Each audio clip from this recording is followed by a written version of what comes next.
Hello everyone, it is time for our weekly Monday video, although I'm hoping to get a few extra videos recorded today and up. Apologies for this weekend. This weekend I had some family related stuff and some work related stuff that both overwhelmed me and I just could not do my appropriate recording for Tactics Ogre. I mean, I literally just went right up to like getting ready to record it, and I just couldn't. So, sucks. It sucks, but I'll hopefully get that back. Be able to do that relatively shortly. But Wotv videos are, pretty easy, so let's do one of those. But you know what, if just a friendly reminder, make sure that you're kind to yourself this month. Obviously December is the end of the year, can be pretty stressful for people, so make sure that you are taking care of yourself and treating yourself nicely, just as a friendly intro into this video. All right, global this week, you got Raid Revival. Probably should be doing it, as you can potentially get a lot of good equipment out of it. Here's the list. I recommend Survival, or I believe it's Black Garb and Diamond Coat are some of my top picks for this. Of course, everybody has their own requirements and stuff they might need or want. Alexandrite Ring, 6-star, obviously pretty nice for Sephi. But just keep in mind that you should be doing this. Don't slack off.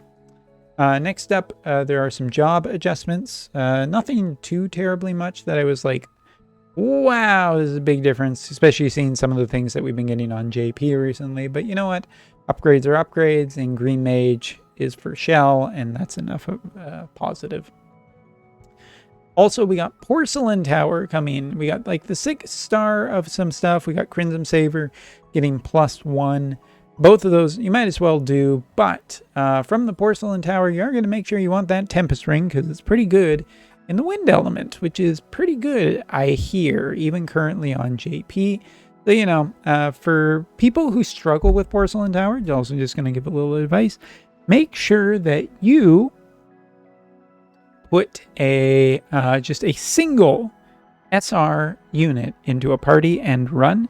Do about 40 stamina-ish worth of runs, and you'll run the enemy right out of their best abilities, allowing your good teams to just go right through and mop up the enemies. So I'm sure that's a pretty common strategy that people know by now, but if you're new on Global, hopefully that will help you out. Also, thanks for checking out the channel. Next up, 1,000 days worth of logins, and more importantly, the overly expensive banner for a 90 cost vision card. Dark Ramuh, incredible Esper, probably the best mage Esper in general. I mean, the vision card itself, missile attack resistance up, spirit resistance up, or spirit piercing rate up, evasion down. Evasion down's not too much of a big deal. And we're looking at magic up and slash attack up and earth attack resistance up. The vision card is just really, really good. Great for wind and lightning teams. Lightning magic is a recommendable thing to potentially go for. Of course, you have new thunder units, but even if you just have Ibarra, man, why do I keep blanking on her name? Skahal and Sir Aptling, I have forgotten her name. Resnick, god damn it, why is that name giving me so much trouble lately? Anyway, this is an incredible Esper for the Thunder composition, and just a great vision card overall for Thunder and Wind magic. So, do I recommend this card? If you can score it cheap, sure. If not, I mean, unless you're prepared to go for pity, don't spend over 5k trying to get this vision card, because it probably won't end well. But, gamblers fallacy, sometimes fallacy, something like that. Anyway, be careful with how much you spend. All right, so what else? What else are we going to talk about? Because we're only 5 minutes in, and we basically talked about the global stuff and just some general housekeeping things. Well, let's talk about Warrior of Light. because he is available on JP right now, and he is making a bit of a splash. And so I wanted to show off our usual Pechon video, because Pechon does some great tests and obviously has a little bit more resources than I am capable of doing lately. Especially this one. Warrior of Light is not a character that I have really great access to. But here we got a bunch of different teams. Now, I could show you the entire video, but that's not really fair to Pechon, who made the video. You should all just go and support him as well as supporting me.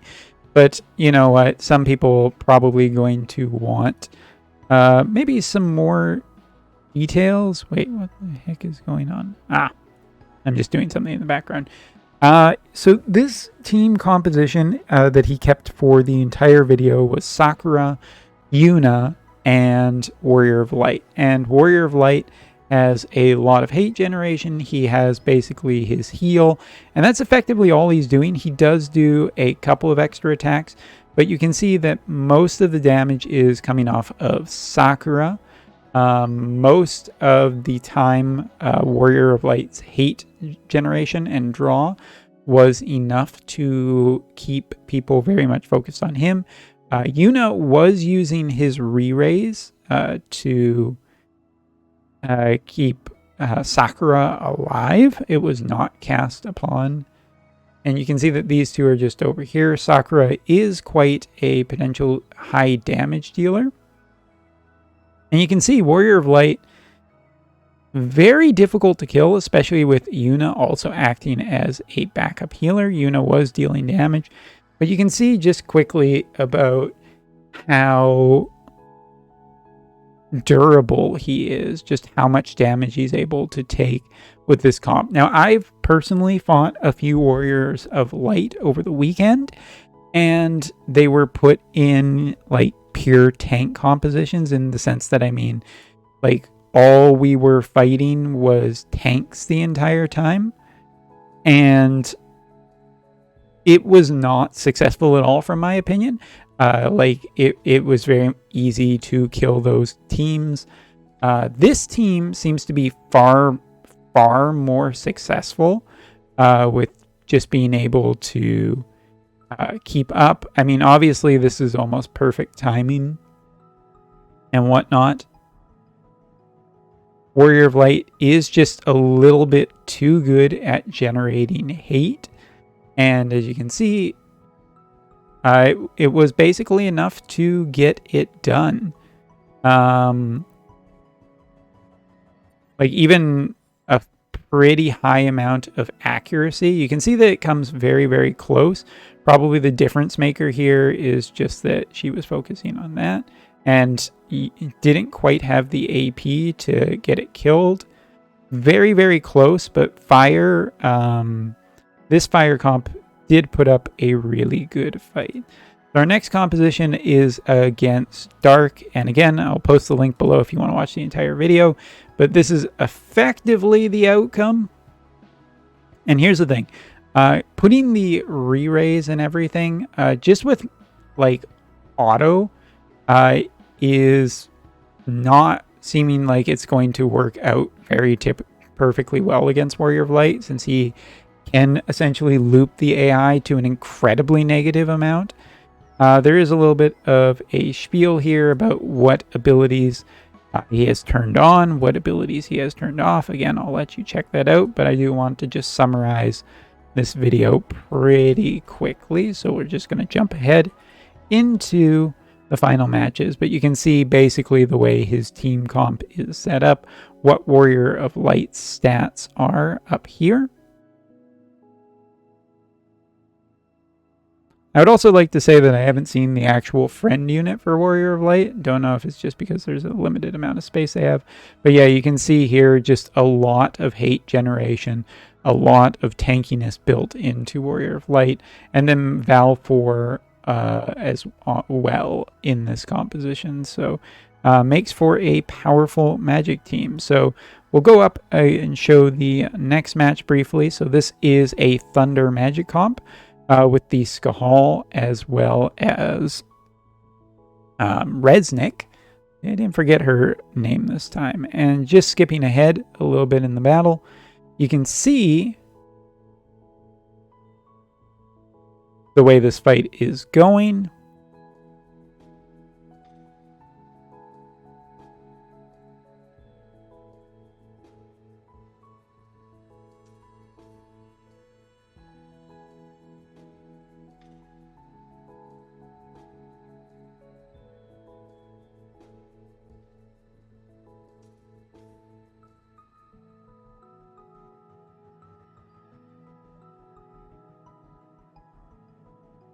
And you can see that's the kind of point where it just went effectively really wrong for this team.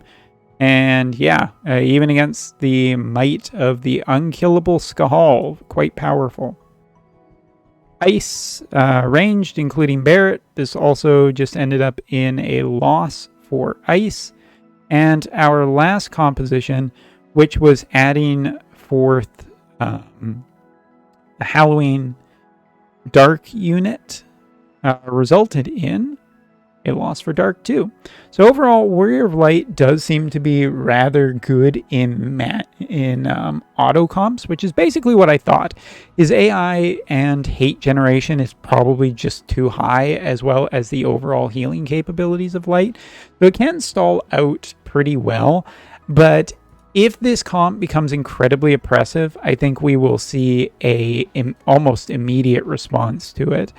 And I mean, it does feel a little bit like a trap, because it's just like, whoa, look how amazing this is. And I've seen these kind of things before, and they last, but they don't tend to last very long.